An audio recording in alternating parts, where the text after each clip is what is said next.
I spent 10 years building something that wasn't just a yard. It was a sanctuary, a place where bees hummed flowers stretched toward the sun, and a koi pond reflected back the sky like a living mirror. Every stone I set, every sapling I planted, every beehive I registered with the state, it all added up to a paradise that I thought would outlive me. But the thing about paradise is it only takes one tyrant with a clipboard and a bulldozer to turn it into a wasteland. And that's exactly what happened when the president of the Lakeshore Crest HOA decided my garden didn't fit their standards. She flattened it. Every tree, every hive, every ounce of life gone. My name's Daniel Harper. I'm 39, a landscape architect and owner of a parcel of land that just so happens to sit right outside the boundaries of a neighborhood ruled by an HOA queen named Patricia Vaughn. Patricia, always in beige slacks, always with that look like she smelled something sour, had been glaring at my sanctuary for years. She'd send letters claiming my bees were aggressive or that my wildflowers were visual contamination. And every time I reminded her that my property wasn't in her jurisdiction. I had the deed, the surveys, even a laminated letter from the county zoning office to prove it. She couldn't touch me. At least that's what I thought. 6 months ago, I took a contract out in New Mexico designing a municipal pollinator corridor. It was a great job, good money, and I left my sanctuary in the care of my buddy Evan, a horticulturist who knew the layout better than most. He'd water the high exposure zones, check on the bees, keep things humming. First week, everything was fine. He even sent me a picture of a monarch perched on the milkweed. I saved that photo. Didn't know it would end up feeling like a memorial.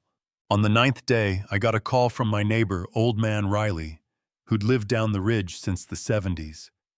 His voice shook. "Dan, you need to come home right now. She's here. She's got a crew, tractors, dump trucks, they're tearing everything out." I froze. He said the big maple was gone, the pond drained, the hives smashed. And Patricia had told the crew it was all HOA property now that they had voted to expand their boundaries. I dropped everything, grabbed the first flight I could, and 36 hours later I pulled into my driveway to find what looked like a battlefield.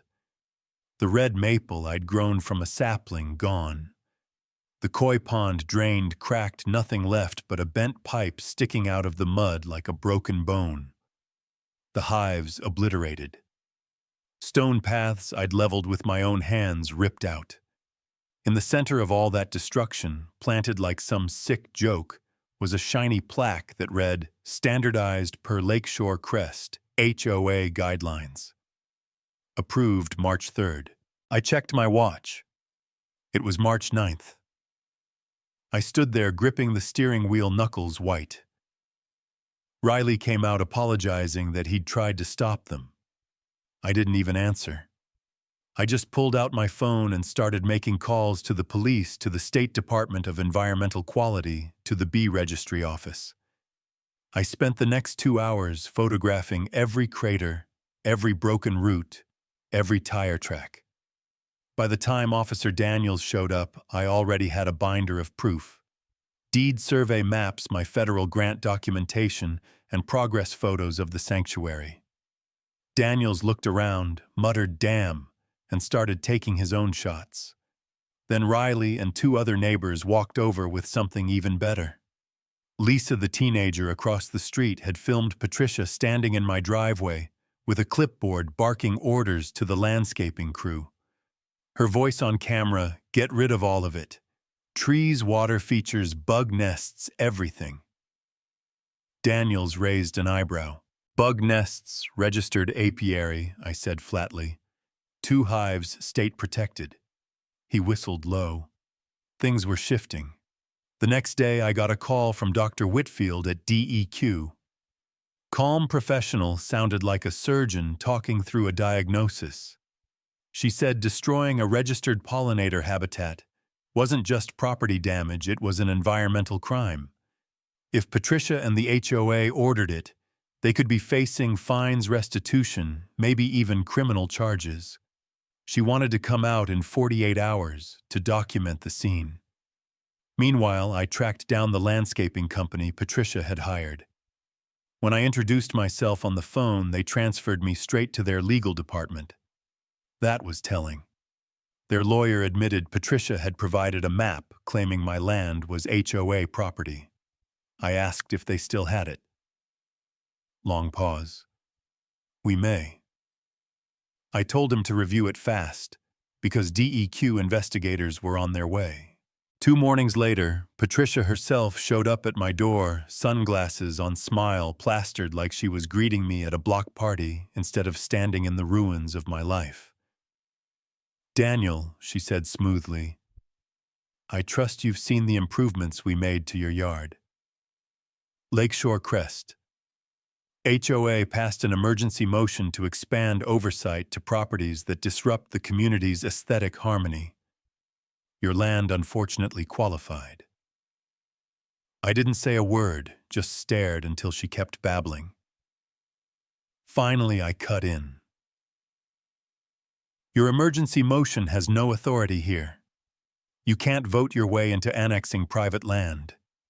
What you did wasn't improvement. It was trespass, destruction, and fraud.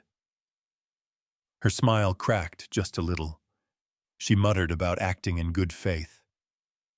I shot back, "No, you acted like a dictator with a fake map." The site manager with her looked like he wanted to vanish. When I asked if he verified ownership before bulldozing, he admitted no, he just trusted Patricia's map. He left without another word. Patricia gave me one last glare and promised her legal team would be in touch. I slammed the door. That afternoon, Dr. Whitfield walked the property with me like it was a crime scene. She measured root damage photographed where the hives had been marked, the crater where lilies protected under state code once grew. Her damage estimate, over 400 grand, and she told me straight the Attorney General would be reviewing this. By the end of the week, things snowballed. My lawyer Mason discovered that Patricia had actually photoshopped the county seal onto her fake map. He sent it straight to the Commonwealth's attorney. Then Riley's wife unearthed old HOA emails where Patricia ranted about my botanical anarchy and wrote, "He'll be in New Mexico, we'll take care of it before he's back." Premeditation plain as day. Media caught wind. Reporters parked outside the HOA gates. Headlines called it the garden that triggered a war. Patricia tried to file an injunction, claiming my bees were a community hazard, but the judge dismissed it in 5 minutes. Mason stood in court and said, "Your Honor, the bees were funded by a state environmental grant." Patricia sputtered about visual contamination. Nobody bought it. Then the HOA treasurer cracked, brought forward bank records showing Patricia had embezzled HOA funds, paid off contractors under fake vendor names, even reimbursed herself for aesthetic stress relief, a spa weekend. That was the nail in her coffin. The state indicted her on 5 felony counts: destruction of protected habitat, trespass, forgery, conspiracy, and embezzlement. Trial came fast. The prosecution showed drone footage of the sanctuary before and after, played Patricia's own words. From neighbor videos laid out the emails with her talking about taking care of the jungle. Jury didn't take long. Guilty on all counts.